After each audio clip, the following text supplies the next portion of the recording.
Next point. When you begin meditation, first sit steadily for a while and watch the mind. Let it wander wherever it pleases. Think that you are the witness, the seer. Sit watching how the mind floats and sinks, runs and skips. Keep thinking, I am not the body, nor the senses, nor the mind. I am altogether separate from the mind. The mind too is material. It's only a finer form of matter. I am the Atman, the self, the master. The mind is my servant.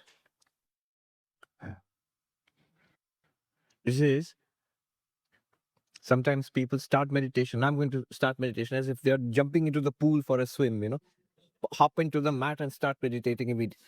It won't work. The mind has been disturbed throughout the day. If you suddenly sit down and say, now focus on God and become absorbed in samadhi, you maybe for 5 seconds, and then the mind will start its monkey dance. So, first he says to settle down the mind. The mind is a very delicate thing. It's only when we try to meditate then we actually realize the terrible state of our minds. Many of the things we discuss, philosophy, non-duality, all of those, they're actually very high things. We are not aware of where we are in the journey. I met a very senior monk of our order. He told me a very interesting story recently, just a month ago. He said, when he was a youngster in an ashram, in a monastery in India, he said there were many wonderful senior swamis around. He talked about one senior swami who helped him, who was a very simple swami, neither a writer nor an author, so nobody ever knew him, but spiritually very advanced. So he said, one day I went to him with a question, something about samadhi, the varieties of samadhi, this samadhi or that samadhi. And that old swami he looked at me for a while and he says, how much do you meditate? How long? Say, oh, not much. No, how much? Tell me the time. So he said, maybe around half an hour in the morning, half an hour in the evening. And then the Swami said, from today onwards, meditate 1 hour in the morning and 1 hour in the evening. After a month, come and ask me this question. Same question. So he said, I was impatient. Okay, then I started. After 2 or 3 days of 1 hour in the morning, then I went to him with the question. He said, no, 1 month. He said, somehow I could not complete 1 month. I missed 1 or 2 days. And his thing was, you have to complete 1 month at a stretch. If you miss one day also, then start from the beginning. It should not be such a big deal. You're a monk, 1 hour in the morning, 1 hour in the evening. But he says, that struggle itself gave me a much better answer to my question. So then finally, he said, not even 1 month, after 3 weeks or so, again, I went back to him. And this old Swami was 1 month. No, Swami, I have a different question now. What question do you have now? So after 1 hour or so, this right knee starts paining a little bit. And the Swami said, okay, that is a practical question. You adjust your position in this way and put stress in this way. He showed a posture. And he said that cured my problem. And he realized an important point. That earlier question was a book question. I had read some things in the book and I was asking a question about something in the book. It's not at all my experience, my present experience. My present experience was to intensify my meditation, then experience the knee pain, and then how to adjust a little knee so that less knee pain is there. And he said, taught me a valuable point about questions. I remember like this. I also asked one very senior one. I was a very young novice at that time. Early on in my spiritual life, less than 1 year into my spiritual life, an old Swami was sitting in front of the main temple.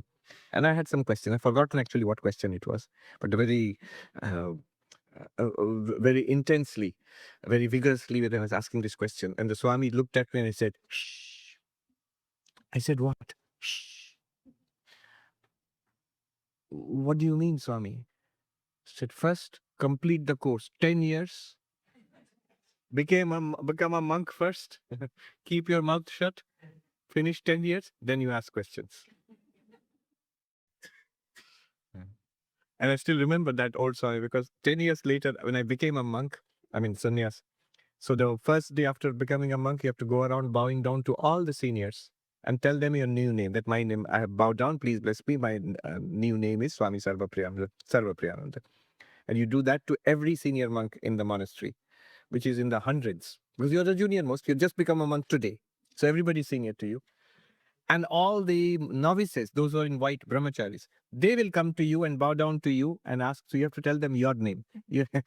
So to all the juniors and to all the seniors, you have to tell them your new name. So by the end of the day, you've memorized your name. It becomes very natural. It's a very, very efficient way of ingraining that name. So when I was doing that, I met that old Swami and said, Maharaj, may I ask you a question? He said, yes, what question? 10 years ago, I asked you a question and you told me, shh, wait 10 years and then ask me the question. 10 years have passed. Now I've become a monk. Today, can I ask you the question? Um, he said, good, ask me. So I asked that question and he gave me an answer. And then I asked him, why didn't you tell me then 10 years ago? He said, you were immature. You would not have been able to bear the answer at that time.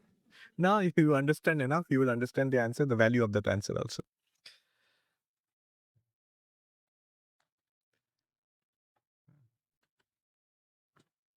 So, when we sit and watch the mind, we become aware of the condition of our minds. Unfortunate condition, we'll become aware. We'll realize many of the questions we ask in spiritual life really have no relation to the practical condition of our mind. We had one Swami, Nishreyashanandaji. He says, our minds are not under our control. When the Guru says you sit in this way, meditate in this way, repeat the mantra, we think it's the easiest of things. After all, it's something internal to me. What is the big deal? It's my mind. Whatever I want to think. I want to think of God, I'll think of God. Oh, no, no, no, no. So Swami Nishreyashanji said, it's like you have an apartment in the city and your friend says, I'm going to go to the city. Can I stay in your apartment? And you give a note to the caretaker. This is my friend. Please let him stay for a couple of days. And your friend goes to the apartment and he knocks on the door. A couple of rough looking guys come out and say, yes. My friend owns this apartment. I'm supposed to stay here. See, he has written a letter. And those guys take his letter and tear it into bits. Then they catch him and throw him out into the street. Now, will you say that the apartment is still under your control? No. There are squatters. Some guys have taken over them. Similarly, the Guru gives you the mantra. And you tell the mantra, please go in mind. I'm giving you a note. This mantra is staying in my mind with my permission. When the mantra enters, can I stay in the mind? All the other thoughts which we have given refuge to for the last 20, 30 years of our life, the complaints, the desires, the repeated habitual patterns of thinking, the unhappinesses, the grumbling, all of that, the daydreaming, all of those fellows, they come out and grab the poor mantra and throw it out. Can you say the mind is under our control? No. Swami Prabhavanji has written a wonderful book, the Sermon on the Mount according to Vedanta. So, the highest point of the Christian Bible is the Sermon on the Mount, where Jesus took just a small group of his disciples and he taught them. So, what Swami Prabhavanji has done is has taken those teachings and given a Vedantic commentary on that. Wonderful book. There, in one place, one of the teachings is, blessed are the pure in heart, for they shall see God. Direct statement from the Bible. What is the condition of seeing God? Blessed are the pure in heart, for they shall see God. Now, Prabhupada says, how do I know whether I'm pure in heart or not? I think I'm pure in heart. He says, try this experiment. Sit quietly and say, for the next 1 minute, I will think about God and nothing else. Try. Within 10 seconds, some other thought will come. Within 5 seconds, once, twice, thrice, something else will come. The very fact that other things are coming, even when I'm determined to think about one thing only, the other things are popping up. It shows the impurity of the heart, the impurity of the mind, basically. So, we watch the mind. What will happen is if you watch the mind, it calms down for a while and prepares the mind for the practice. So he says, think in this way. I am not the mind. The mind is also material. Just as this body is made of matter, I am not this matter. I am the conscious being experiencing this material body.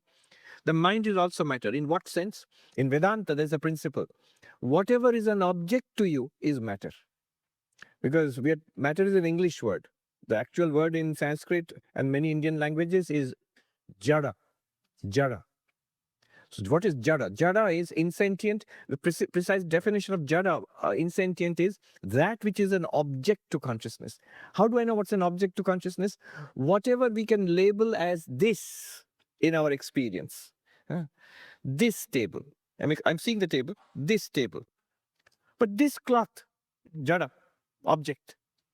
But more so, amazingly, this body. We say there's a living body. Vedanta will say Jada, it's an object because it's an object in your consciousness.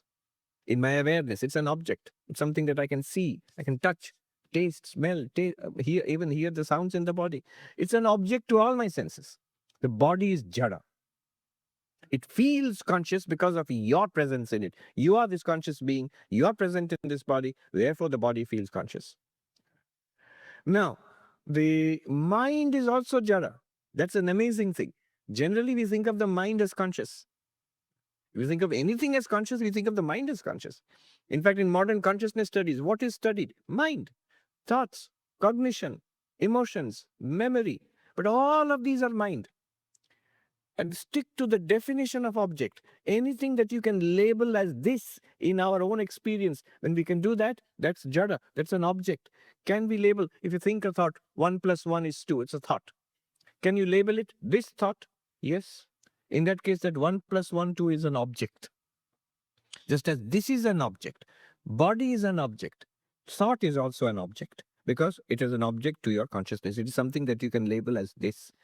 And what is the mind? It's a bundle of thoughts, bundle of memories, bundle of impulses, bundle of emotions. All of them are object, object, object, object.